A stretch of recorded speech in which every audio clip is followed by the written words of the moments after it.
Boa noite, graça e paz do Senhor. Esse mês nós vamos falar a respeito do profeta menor Amós. Todas as nossas pregações, tudo que fazemos aqui na igreja está no nosso canal no YouTube. Se você tiver interesse, compartilhe a palavra do Senhor, curta no nosso canal do YouTube. Nós vamos começar lendo Amós, capítulo 1, versos 1 e 2. Quem puder estar em pé, em reverência à palavra do Senhor.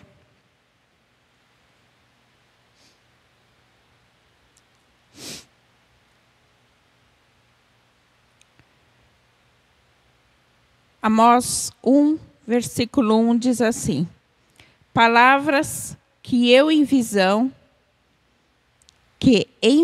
vieram a Amós, que era entre os pastores de Tecoa, a respeito de Israel, nos dias de Uzias, rei de Judá, e nos dias de Jeroboão, filho de Joás, rei de Israel, 2 anos antes do terremoto.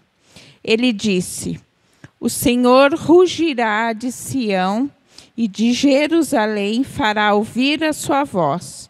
Os prados dos pastores estarão de luto e secar-se-á o cimo do Carmelo. Pai amado, querido Deus, obrigado, Senhor, por sua palavra. Derrama do seu Santo Espírito sobre as nossas vidas.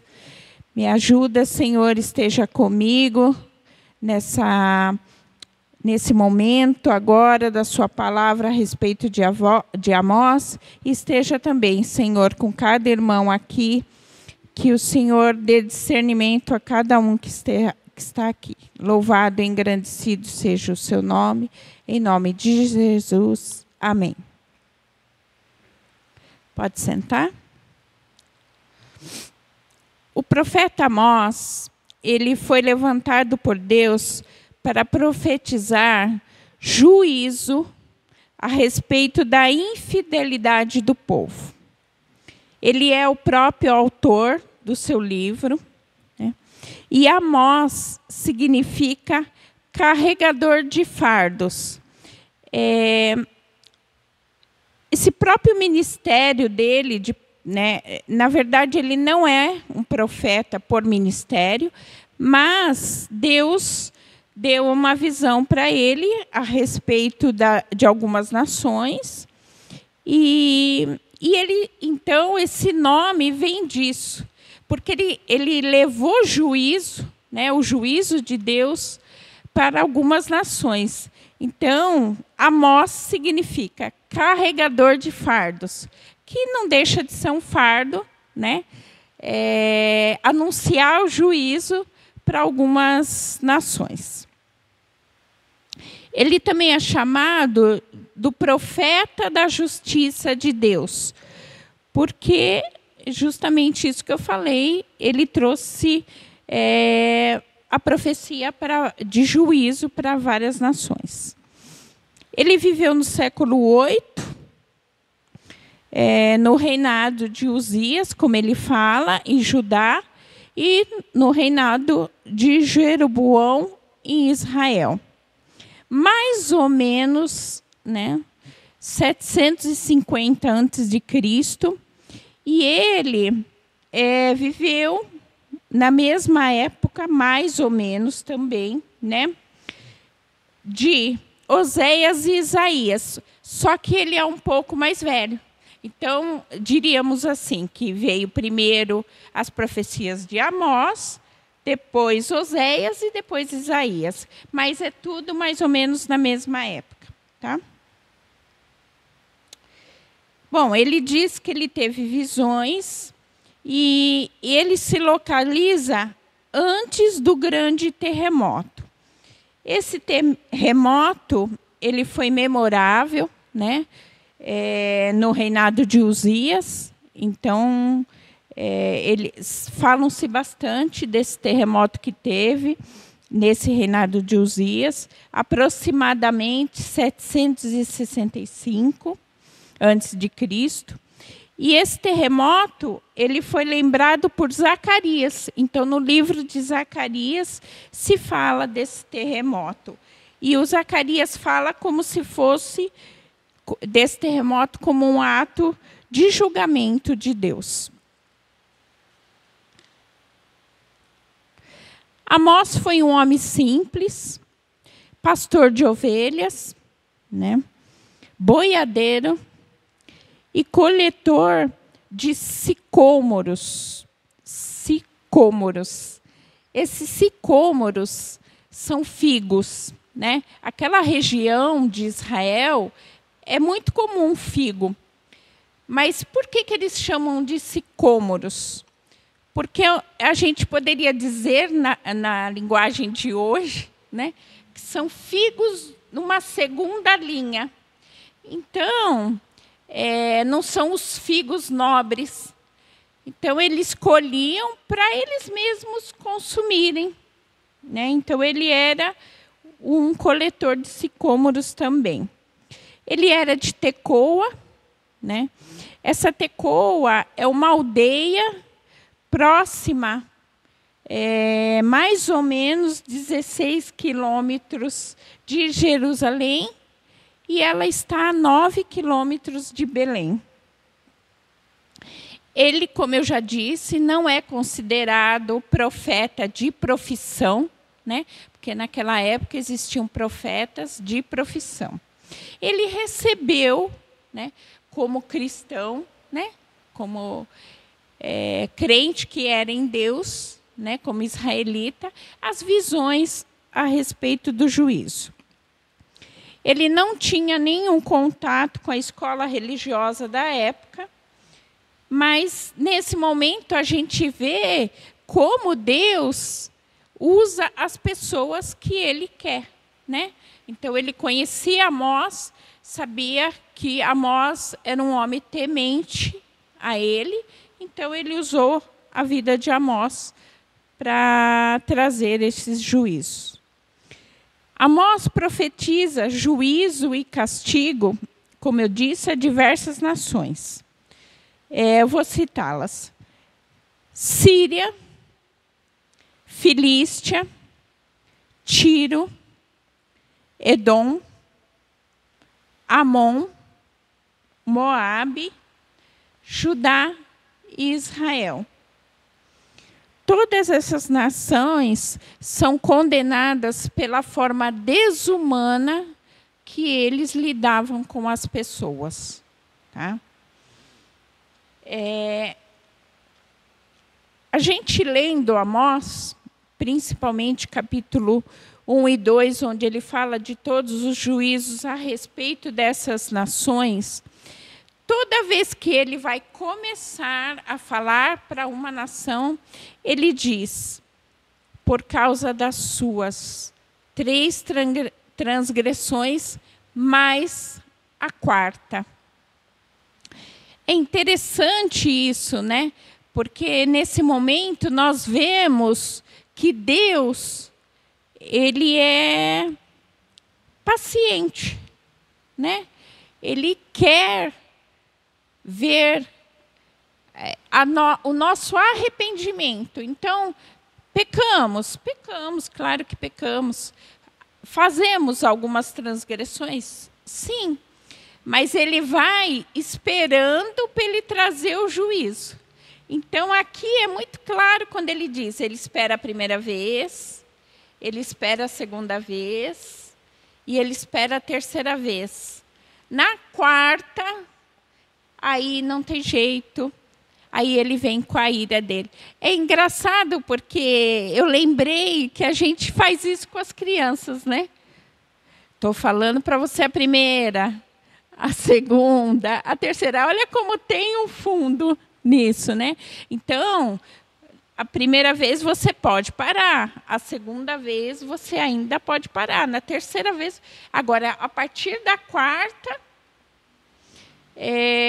Deus vem com o seu juízo sobre essas transgressões.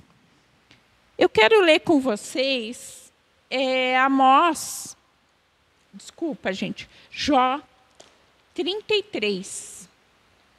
Jó no capítulo 33. Que ele fala a respeito dessas 2, 3 transgressões. Jó 33, 29 diz assim: eis que tudo isto é obra de Deus, 2 e 3 vezes, para com o homem, para reconduzir da cova a sua alma, e o alumiar com a luz dos viventes. Então, ele faz isso com o homem, né? Para que o homem possa livrar a sua alma. Então, ele dá as chances. Mas, a partir da 4ª, como ele diz aqui, com todas essas nações, não tem jeito. Ele não vai tirar o castigo e ele vai aplicar o castigo sobre essas nações. Outra coisa que é bem interessante nesses primeiros capítulos de Amós é que ele fala de várias nações que eram inimigas de Israel, né? Filístia, Tiro, Edom, né? Mas, no meio dessa lista, ele coloca Judá e Israel. Por quê? Porque Judá e Israel, os 2 reinos, Reino do Sul e do Norte, também estavam muito afastados de Deus e não estavam mais seguindo os seus mandamentos. Vamos ler lá no Amós 2, a partir do verso 4, ele vai falar de Judá.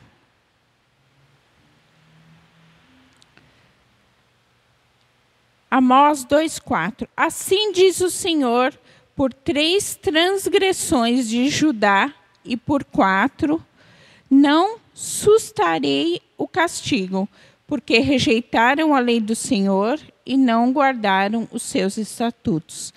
Antes, as suas próprias mentiras os enganaram, e após elas andaram seus pais. Por isso, meterei fogo a Judá, fogo que consumirá os castelos de Jerusalém. Em seguida, no verso 6, ele fala a respeito de Israel. Assim diz o Senhor, por 3 transgressões de Israel e por 4 não sustarei o castigo, porque os juízes vendem o justo por dinheiro e condenam o necessitado por causa de um par de sandálias. Suspiram pelo pó da terra sobre a cabeça dos pobres e pervertem o caminho dos mansos. Um homem e seu pai coabitam com a mesma jovem e assim profanam o meu santo nome. Então, ele está dizendo aqui, por que virá castigo sobre Israel e Judá, né? E qual será esse castigo? Depois nós sabemos que são as invasões que acontecem, que levam cativo tanto Judá como Israel.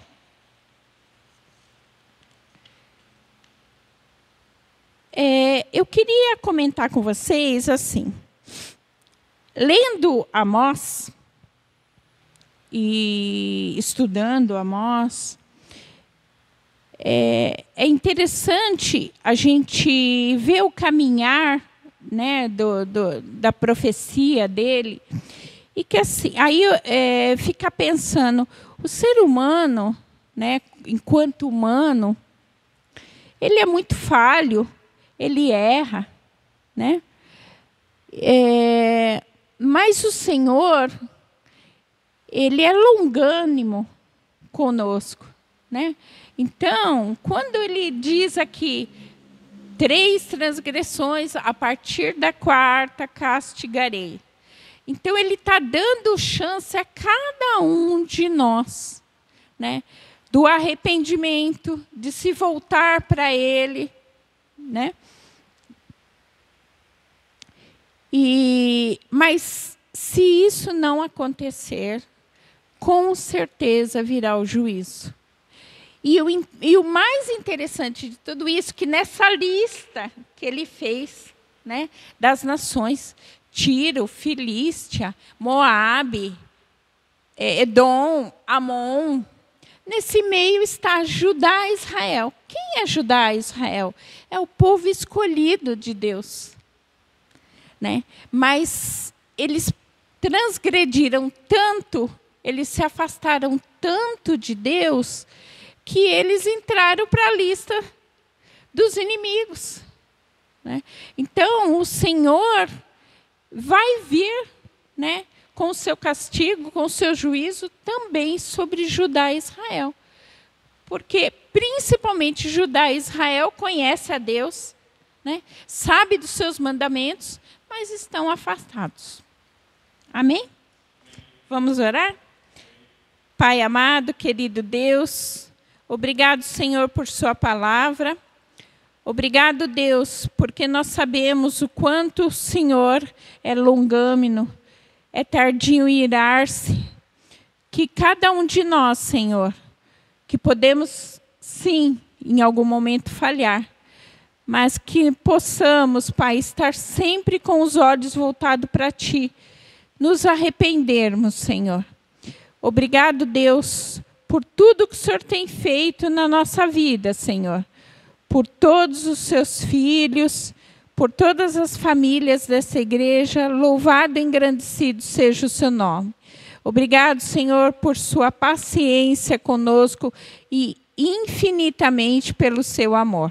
Louvado e engrandecido seja o seu nome, em nome de Jesus. Amém.